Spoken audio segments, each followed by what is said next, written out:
In this video I am going to show you one cool website with which you can practice Google Cloud skills. Now usually, especially students who are just starting out, who don't have regular income, they are afraid to put their credit card information in Google Cloud or any other cloud for that matter, and these cloud platforms enforce you to basically put credit card before you can use their services. Now if someone wants to learn and practice with various services such as storage, compute and whatever cloud offers, they don't have any options but to enter their credit card and use that those services judiciously, keeping in mind that they cannot utilize it more than their quota.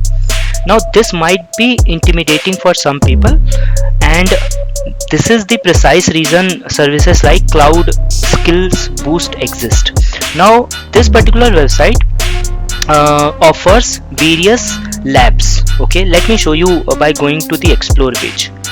Now if I go to the explore page, this particular so it has the concept of path, courses and labs. You see this is a course: manage Kubernetes in Google Cloud, classify images with TensorFlow on Google Cloud. But if I come to this, it says using BigQuery Omni with AWS, and if I click on it, now this says start lab. The moment you do start lab, what will happen is it will give you a temporary Google credentials which have access to Google Cloud services and whatever is required to complete this lab. And I have been using it for last 3 years. In fact, I passed my Google Cloud certification of data engineer by utilizing Cloud Skill Boost, and let me tell you, it gives you the real life experience of working in the actual cloud.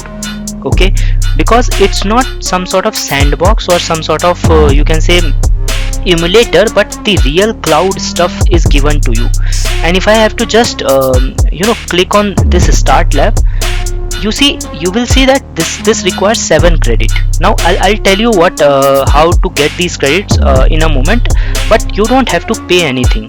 You can add credits by paying, but monthly you get 35 credits in a month, and that I feel it is not sufficient if you are, let's say, doing one lab in a day, but it should be sufficient if, let's say, you practice one lab in 1 week and you kind of jot down, take notes and utilize this 1 hour of time efficiently and effectively.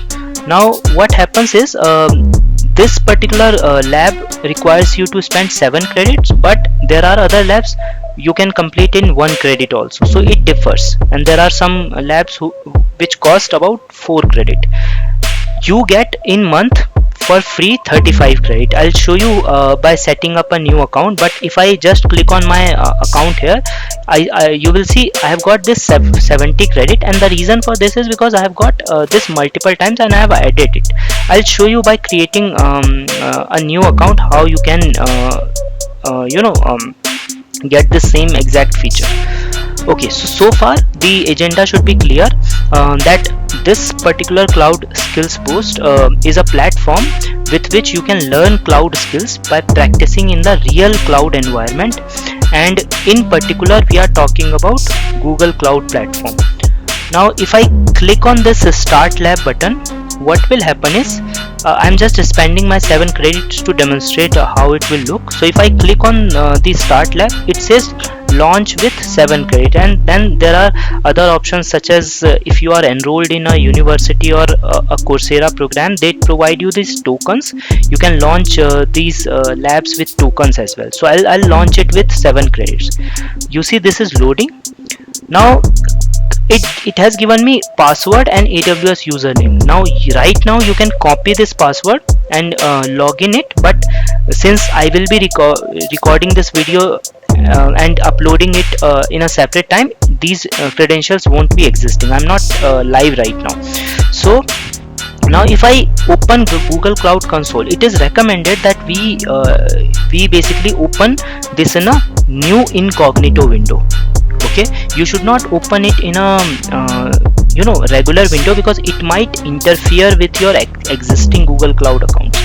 So yeah, so I'll just say I understand, and then once this is done, it should take me to my Cloud Console page. Now that I am on the Cloud Console page, I can simply agree and continue, and you can see all the services are there, but there might be some restrictions as to what services you can use depending upon the lab that you are working on right now.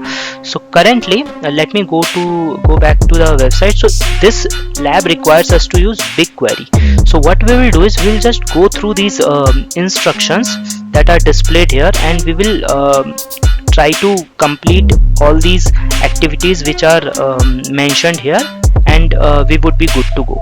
And personally, whenever I am using this platform to practice, usually I am able to complete this lab in less than 1 hour, or sometimes in 15 minutes or 20 minutes. But what I usually do is I like to explore stuff, not other stuff, because it is you can also potentially be banned. Because let's say if this particular website tells you to use BigQuery, but you are using their let's say cloud storage or bucket or databases, then that unusual activity might get your account banned. So what I do is I spend my remaining time understanding this BigQuery only in a little bit more detail by practicing stuff and things like that. Okay, so I'll just end the lab. I have not completed it, but just to demonstrate you. Now let me show you. So this was an existing account. Let me log out and let me show you how the process looks like for a brand new account. So what I'll do is I'll do join and maybe sign in with Google. And this particular email is a brand new one. It does not have any Google Cloud Skills Boost account. So I'll just continue, and after continuing, it will ask me for my terms and services.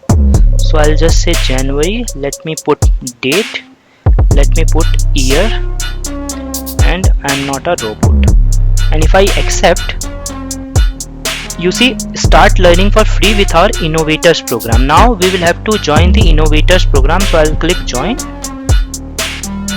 Now it will ask me for, I guess, one more confirmation of the email with which I want to join the so it is basically when you allow access, QuickLab will have some accesses to your account. So now it just wants me to fill these basic details. So I'll just say early, city, town. I'm based out of Delhi, so I'll just put Delhi here, and I am maybe architect. I am at school maybe. Okay, so I'll just join, and after I'm done joining, now what I can do is I can explore these stuff. Okay, so you say it says you got 35 credits for being an innovator. Now this will be given to you after every month. You see, now you have got 70 credits, and it's pretty cool actually.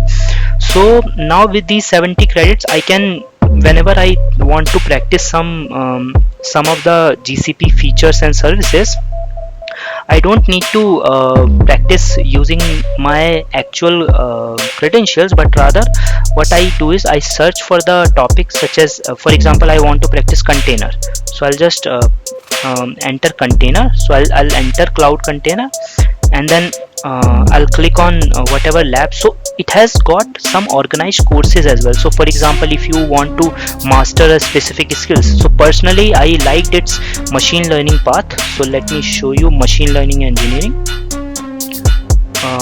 machine learning engineer, and this path is pretty solid. So professional machine learning engineering study guide.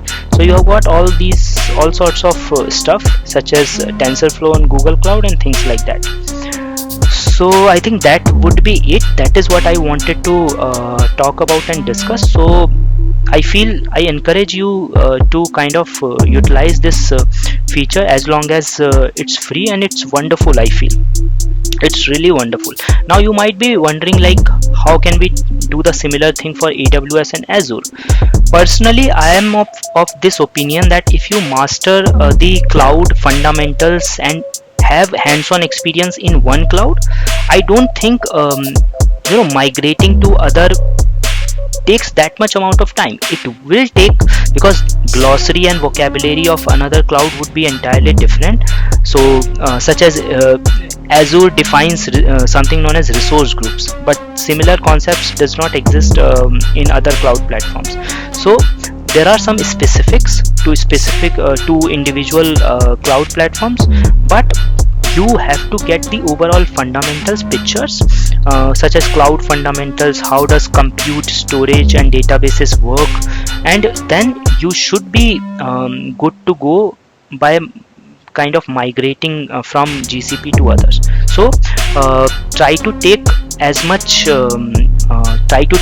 labs as possible, which can be which you can take under this 70 credits limit that you have.